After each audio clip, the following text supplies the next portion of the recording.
Oh hey, we didn't see you there. Nixon and I are just taking a look at Terminal Velocity Boosted Edition. Come join us. Hey, what's up? Hey!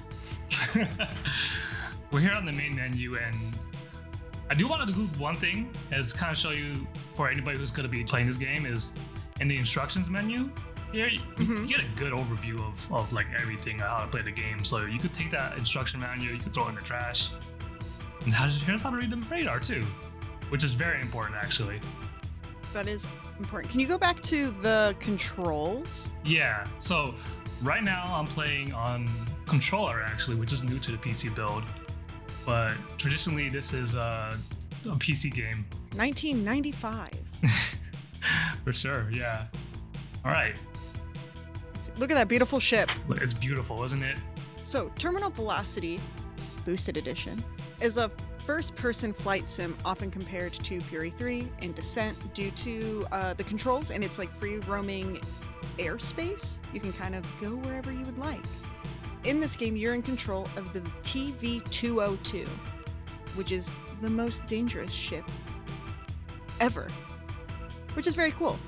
In this game, you can speed up, slow down, bank, roll, loop, you name it, but you can't stop. You must always be moving. The original Terminal Velocity was developed by Terminal Reality and came out on the DOS in 1995. And we've partnered with our friends at Terminal Reality once again to not only get Terminal Velocity to run natively on PC, but to introduce it to consoles as well. And in doing so, we introduced widescreen, but they've also done some functional improvements, like the draw distance being extended and a reduction in graphical jitters, 360 audio like the original intended, and now we have controller support. Before each mission, you kind of go over these objectives. It kind of shows you off like where you're going to be fighting against and where you're going to blow up ostensibly. Oh, here's some FMV. Look at this. This just brings me, like, whips me back to like the weekends in like 95, 96 that I would just like get into the family computer that had like 1 gig of storage. Yeah. And I would play my games. This is the type of game that I would watch over my uncle's shoulder, and like I'll be too afraid to play. Like it would look too complicated for me when I was like 5, but I'll be riveted. All right, let's do a little history or a little context for Terminal Velocity / Terminal Velocity Boosted Edition. The year is 2704, and as we all know, space can be very dangerous.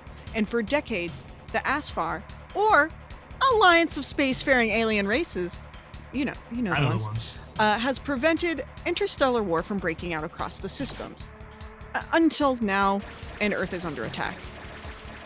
Leading to the need of not only an advanced fighter ship, the TV-202, that you pilot in Terminal Velocity Boosted Edition. What? But Earth must continue to protect itself from other ASFAR planets by destroying their military compounds to prevent them from rebuilding any attack fleets and laying siege to Earth once again. And that's basically the premise of Terminal Velocity Boosted Edition. Go to planets, explode compounds, stop other races, other alien races from coming at you. Yeah, it's in self-defense, in the name of self-defense. Absolutely. Yes. Because in the history before this, Earth barely survives. Yes.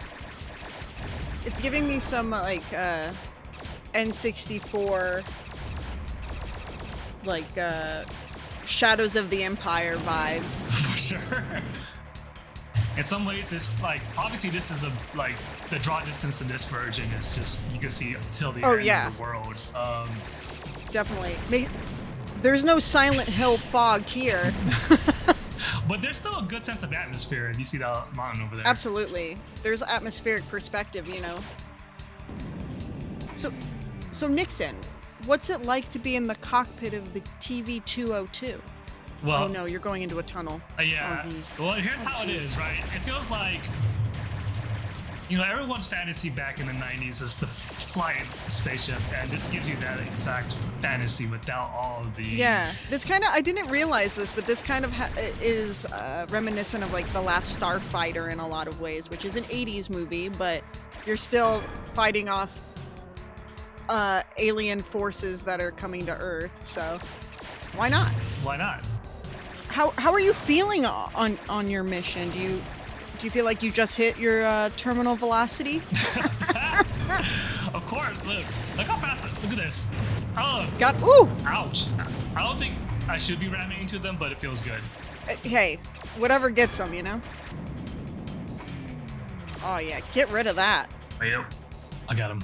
Ooh, that's a good bank. Thank you. Considering you've been running into stuff, that expert control Look at there. I'm nimble. Look at this. Look at this. Wow. Ooh, What? Okay. And then, then we're done with the mission. nice. God, this ship is so cool. Every time they like flip around so you can see it. No, it's the design is really sick. Oh, here's my stats. Yeah. I killed. One organic entity. I mean, they had to go. That's fair. Yeah. They have to go.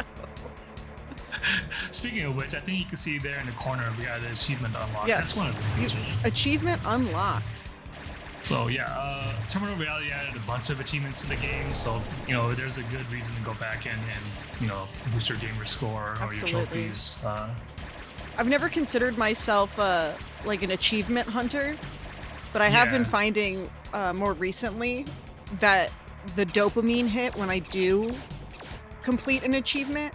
Now that I'm like, oh, I could. What's another one? I gotta find another thing. Yeah, that's fine. I'll go back find another tunnel. So.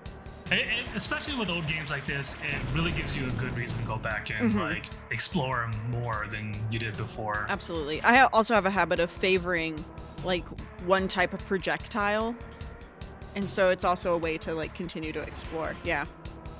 Oh, look at that! Actually, I have ammo on this one, so I gotta preserve it. There you go.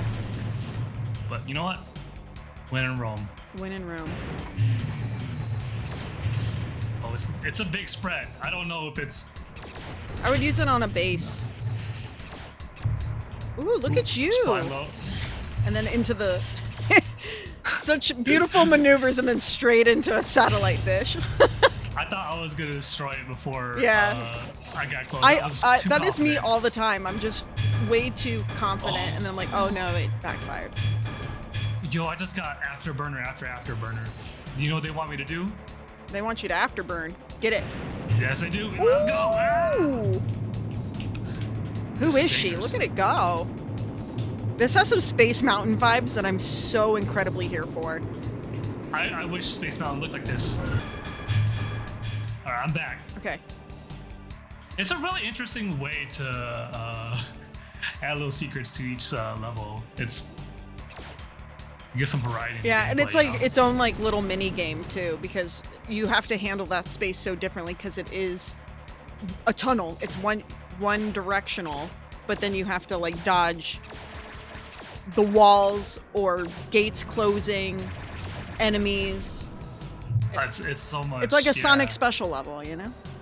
All right, let's figure out where the objective is and go past that mountain. Look at that. I didn't hit that mountain. You would never. No. I've recently found that in my gaming, I've turned into like a leaner, and I don't know if it's because I've been playing like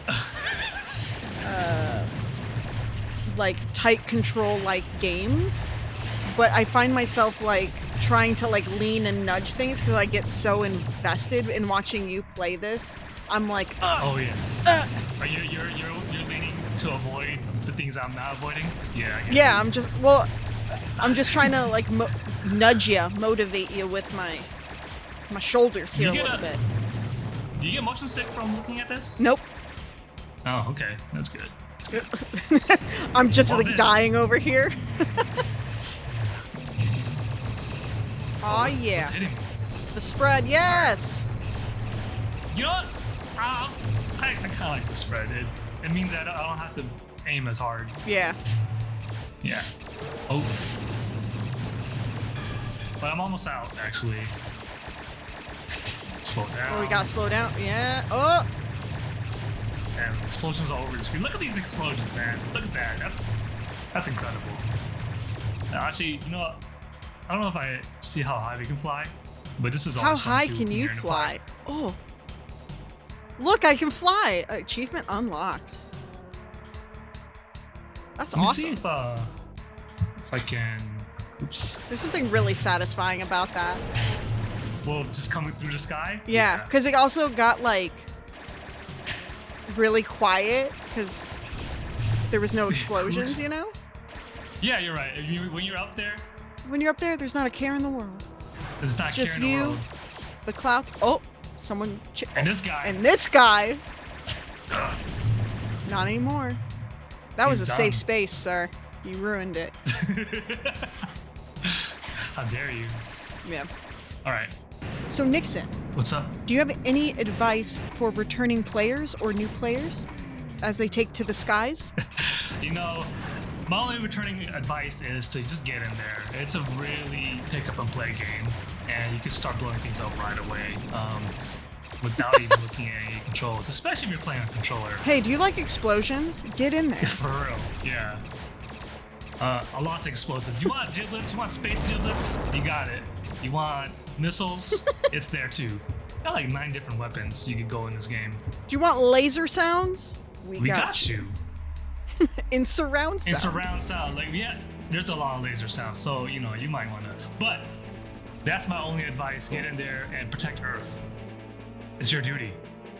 It is your Yeah. duty. Well, thanks, Nixon. Thanks for sharing Terminal Velocity Boosted Edition. Thank you. Cool. All right. We'll see y'all next time. See y'all.